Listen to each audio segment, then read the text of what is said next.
नमस्कार प्रिय भक्तों, आपका हमारे चैनल आरवी नई कहानियाँ में स्वागत है।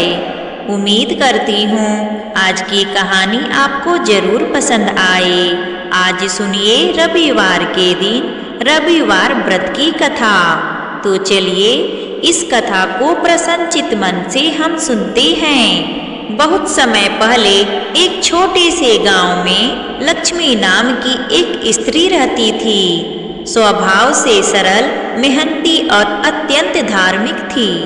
उसका जीवन देखने में तो सामान्य था, पर भीतर ही भीतर वह गहरे दुखों से घिरी हुई थी। लक्ष्मी हर दिन सुबह सूर्योदय से पहले उठ जाती थी। स्नान ध्यान कर सूर्य भगवान की पूजा किया करती थी और दोनों हाथों से तांबे के लोटे में जल भरकर अर्घ दिया करती थी। सूर्य की लालिमा उसके मन को शक्ति देती, पर उसके जीवन का संघर्ष कम नहीं होता था। लक्ष्मी का घर संपन्न था, खाने पीने की कोई कमी नहीं थी। खेत खलिहान सब ठीक थे, पर एक दुख उसे अंदर तक तोड़ता था। उसके पति रामदीन की बीमारी। रामदीन कई वर्षों से एक अजीब सी बीमारी से ग्रस्त थे। अचानक चक्कर आना, दिन में थकावट महसूस होना और कभी कभी तेज बुखार भी आ जाता था। बहुत दवा करने के बाद भी उन्होंने पूजा पाठ भी सब करवाया। ऐसा लगता कि बीमारी जैसे उनसे चिपक गई हुई हो। दूसरा बड़ा दुख यह था कि लक्ष्मी के कोई संतान नहीं थी। विवाह को कई वर्ष बीत चुके थे, पर मां बनने का सौभाग्य उसे नहीं मिला था। गांव की औरतें अक्सर उससे सहानुभूति जताती, पर कुछ लोग ताना भी मार देते। पूजा पाठ करके भी इसे बच्चा नहीं हुआ। यह शब्द लक्ष्मी के दिल को गहरे तक चीर देता था, पर वह हार मानने वालों में से नहीं थी। हर रविवार को वह विशेष रूप से सूर्य भगवान का व्रत रखती, पूरे दिन फलहार करती, शाम को कथा सुनती और मन में ही प्रार्थना करती। हे सूर्य देव, मेरे पति को स्वस्थ कर दीजिए और मेरे जीवन में मातृत्व की कृपा बरसाइए। एक दिन रविवार को लक्ष्मी ने मन में ठान लिया कि अब वह पूरी श्रद्धा, पूरी विश्वास और पूरे समर्पण के साथ व्रत करेगी। उस दिन वह ब्रह्म मुहूर्त में उठी। आसमान में हल्की लालिमा फैल रही थी। उसने तांबे के लोटे में जल भरा। उसमें लाल चंदन, अक्षत और एक छोटा सा लाल फूल डालकर घर के आंगन में खड़ी हुई। सूर्य की पहली किरण जैसे ही निकली, वह भाव विभोर होकर बोली, हे सूर्य भगवान, आप जगत के पालनहार हैं, मेरा भी पालन करिए। मेरे पति को स्वास्थ्य दीजिए, मेरे आंगन को किलकारी से भर दीजिए। उसकी आंखों से आंसू टपक रहे थे, पर आस्था अडिंग थी। अर्घ देते समय उसने अनुभव किया कि जैसे कोई सकारात्मक ऊर्जा उसके पूरे शरीर में फैल रही हो। उस दिन के बाद कुछ ही दिनों में चमत्कार होने लगा। रामदीन, जो वर्षों से बीमार थे, अचानक ठीक महसूस करने लगे। उन्हें अब ना चक्कर आते, ना तेज बुखार। मन में नई शक्ति जाग उठी थी। डॉक्टर ने कहा, लगता है अब शरीर ने बीमारी पर विजय पा ली है। लक्ष्मी खुशी के मारे रो पड़ी। वह जानती थी कि यह सूर्य भगवान की ही कृपा है। कुछ महीनों बाद दूसरा बड़ा चमत्कार हुआ। लक्ष्मी ने महसूस किया कि उसके गर्भ में नई जिंदगी पल रही है। उसकी आंखों से आंसू बह निकले, पर इस बार दुख के नहीं बल्कि अपार आनंद के। वह दौड़कर पति को बताने गई। रामदीन ने भी प्रसन्नता से उसे गले लगा लिया।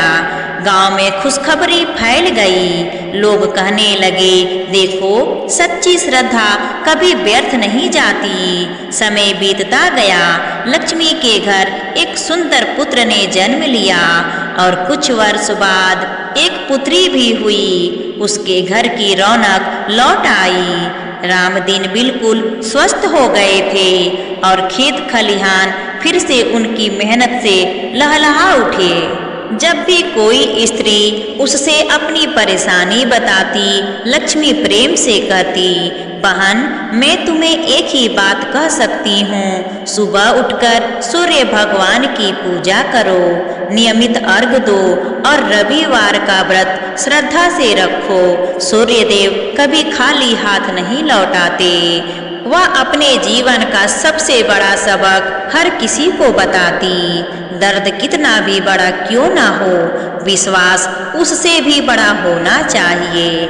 लक्ष्मी की कथा धीरे धीरे पूरे गांव में प्रसिद्ध हो गई। लोग उसके घर आकर सूर्य पूजा के उपाय पूछते और वह सबको धैर्य, श्रद्धा और नियमित रूप से पाठ पढ़ाती। सूर्य भगवान व्यक्ति के जीवन से अंधकार दूर करते हैं। नियमित अर्घ देने से मन, शरीर और घर दोनों प्रकाशमय होते हैं। सच्ची श्रद्धा और धैर्य से असंभव भी संभव हो जाता है।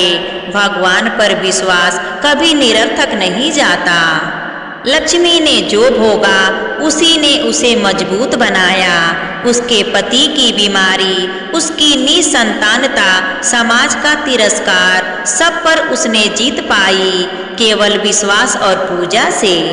और इस तरह वह सबको यही कहती रही, हे सूर्य भगवान, जैसे आपने मेरा जीवन संवार दिया वैसे ही सबका जीवन प्रकाश से भर दीजिए। अब आइए सूर्य भगवान की एक और कथा सुनते हैं। प्राचीन काल में एक बुढ़िया थी। वह नियमित रूप से रविवार का व्रत करती थी। रविवार के दिन सूर्योदय से पूर्व उठकर बुढ़िया स्नान आदि से निवृत्त होकर आंगन को गोबर से लीपकर स्वच्छ करती। तदोपरांत सूर्य भगवान की पूजा करती तथा कथा सुनकर सूर्य भगवान को भोग लगाकर दिन में एक समय भोजन करती। इसी तरह रविवार का व्रत करती। सूर्य भगवान की कृपा से बुढ़िया को किसी प्रकार की कोई चिंता व कष्ट नहीं था। उसका घर धन धान्य से भरा हुआ था। उस बुढ़िया को सुखी देख उसकी पड़ोसन उससे बहुत जलती थी। बुढ़िया रोजाना पड़ोसन के आंगन में बंधी गाय का गोबर लाती और अपना घर लीपती। रविवार के दिन रात को पड़ोसन ने अपनी गाय को घर के भीतर बांध दिया ताकि बुढ़िया अपना घर न लीप सके। रविवार को गोबर न मिलने से बुढ़िया अपना आंगन नहीं लीप सकी। आंगन न लीप पाने के कारण उस बुढ़िया ने सूर्य भगवान को भोग भी नहीं लगाया और उस दिन स्वयं भी भोजन नहीं किया। सूर्यास्त होने पर बुढ़िया भूखी प्यासी सो गई। रात्रि में सूर्य भगवान ने उसे स्वप्न में दर्शन दिए और व्रत न करने तथा उन्हें भोग न लगाने का कारण पूछा। बुढ़िया ने बहुत ही करुण स्वर में पड़ोसन के द्वारा घर के अंदर गाय बांधने और गोबर न मिल पाने की बात बोली। सूर्य भगवान ने अपनी अनैन भक्त बुढ़िया की परेशानी का कारण जानकर उसने सब दुख दूर करते हुए कहा, हे माता, तुम प्रत्येक रविवार को मेरी पूजा और व्रत करती हो। मैं तुमसे अति प्रसन्न हूँ और तुम्हें ऐसी गाय प्रदान करता हूँ जो तुम्हारे घर आंगन को धन धान्य से भर देगी। तुम्हारी सभी मनोकामनाएं पूरी होगी। स्वप्न में उस बुढ़िया को ऐसा वरदान देकर सूर्य भगवान अंतर ध्यान हो गए। प्रातःकाल सूर्योदय से पूर्व उस बुढ़िया की आंख खुली तो वह अपने घर के आंगन में सुंदर गाय और बछड़े को देखकर हैरान हो गई। गाय को आंगन में बांधकर उसने जल्दी से उसे चारा लाकर खिलाया। पड़ोसन ने उस बुढ़िया के आंगन में बंधी सुंदर गाय और बछड़े को देखा तो वह उससे और अधिक जलने लगी। तभी गाय ने सोने का गोबर किया। गोबर को देखते ही पड़ोसन की आंखें फटी की फटी रह गई। पड़ोसन ने उस बुढ़िया को आसपास न पाकर तुरंत उस गोबर को उठा लिया और अपने घर ले गई तथा अपनी गाय का गोबर वहां रख गई। सोने के गोबर से पड़ोसन कुछ ही दिनों में धनवान हो गई। गाय प्रतिदिन सूर्योदय से पूर्व सोने का गोबर करती और बुढ़िया के उठने के पहले ही पड़ोसन उस गोबर को उठाकर ले जाती। बहुत दिनों तक बुढ़िया को सोने के गोबर के बारे में कुछ पता नहीं चला। बुढ़िया पहले की तरह हर रविवार को भगवान सूर्य देव का व्रत करती रही और कथा सुनती रही। सूर्य भगवान को जब पड़ोसन की चालाकी का पता चला तो उन्होंने एक दिन तेज आंधी चलाई। आंधी का प्रकोप देखकर बुढ़िया ने अपनी गाय को घर के भीतर बांध दिया। अब पड़ोसन सोने का गोबर न ले जा सकी। सुबह उठकर बुढ़िया ने सोने का गोबर देखा तो उसे बहुत आश्चर्य हुआ। उस दिन के बाद बुढ़िया गाय को घर के भीतर बांधने लगी। सोने के गोबर से कुछ ही दिनों में वह बुढ़िया बहुत धनी हो गई। बुढ़िया के धनी होने से पड़ोसन और बुरी तरह जल भुनकर राख हो गई। अब की बार उसने अपने पति को नगर के राजा के पास भेजा और बुढ़िया के पास सोने का गोबर देने वाली गाय के बारे में बताया। राजा ने अपने सैनिक भेजकर बुढ़िया की गाय लाने का आदेश दिया। सैनिक बुढ़िया के घर पहुँचे। उस समय बुढ़िया सूर्य भगवान को भोग लगाकर स्वयं भोजन ग्रहण करने वाली थी। राजा के सैनिक जबरदस्ती गाय और बछड़े को महल की ओर ले चले गए। बुढ़िया ने प्रार्थना की, बहुत रोई चिल्लाई, लेकिन राजा के सैनिक नहीं माने। गाय व बछड़े के चले जाने से बुढ़िया को बहुत दुख हुआ। उस दिन उसने कुछ नहीं खाया और भूखी प्यासी सारी रात सूर्य भगवान से गाय व बछड़े को लौटाने के लिए प्रार्थना करती रही। गाय को देखकर राजा बहुत खुश हुआ। सुबह जब राजा ने सोने का गोबर देखा तो उसके आश्चर्य का ठिकाना न रहा। उधर सूर्य भगवान को भूखी प्यासी बुढ़िया को इस तरह प्रार्थना करते देख उस पर बहुत दया आई।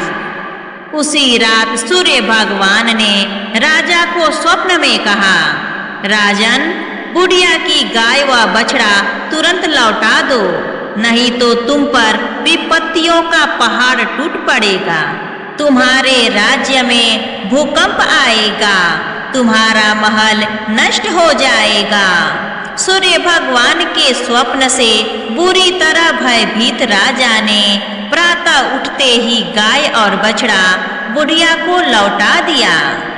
राजा ने अपनी तरफ से भी बहुत सा धन देकर बुढ़िया से अपनी गलती के लिए क्षमा मांगी। राजा ने पड़ोसन और उसके पति को उनकी इस दुष्टता के लिए दंड भी दिया। इसके बाद राजा ने राज्य में घोषणा करवाई कि सभी स्त्री पुरुष रविवार का व्रत करें। जनता ने भी ऐसा ही किया। रविवार का व्रत करने से सभी लोगों के घर धन धान्य से भर गए। चारों ओर खुशहाली छा गई। सभी लोगों के शारीरिक कष्ट दूर हो गए। निसंतान स्त्रियों की गोद भर गई। राज्य में सभी स्त्री पुरुष सुखी जीवन यापन करने लगे। प्रेम से बोलिए सूरज भगवान की जय। यहाँ पर यह कथा समाप्त होती है। प्रिय भक्तों, अगर आपको यह कथा अच्छी लगी हो तो प्लीज़ कमेंट करके हमें ज़रूर बताइए और हमारे चैनल आरवी नई कहानियाँ को सब्सक्राइब करना ना भूलिए, क्योंकि ऐसे ही हर रोज़ भक्ति कहानी आपको सुनने को मिलेगा। धन्यवाद।